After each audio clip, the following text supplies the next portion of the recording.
Assalomu alaykum yurtdoshlar va kanalimiz a'zolari. Bizni obuna bo'lmasdan kuzatayotgan hamyurtlarimiz juda ko'p ekan. Obunani bosib, like bosib, kommentariyada o'z fikringizni qoldirib o'ting. Biz videoni boshlaymiz, ya'ni Makmak biznesi haqida bo'ladi. Makmak uskunasi.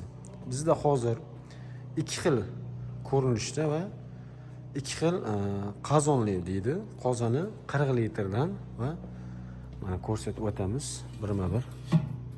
Bu oddiy variantda, bu oddiy variant bo'lgani bilan lekin savdosi juda ham yaxshi ketayotgan Makmak uskunasida bo'ladi bu.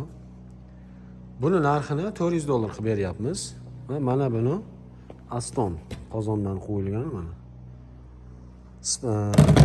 Nimali qozon deydi? 2 qavatlik, issiqlarni o'zida ko'proq ushlab turadi. Bu ham xuddi shundan Nekora qozon qo'yilgan, narxi bir xil. Ya'ni mana bu ikkitasining narxi $450 dan, mana uni narxi $400 dan. Kimga qanaqasi kerak bo'lsa, telefonlarimizni video ostiga qo'yib o'tamiz, aloqaga chiqishi mumkin. Mana orqa ko'rinishlari. Har bitta mana bu qozondagi kilovati 1.4 kilovatdan sarf qiladi soatiga.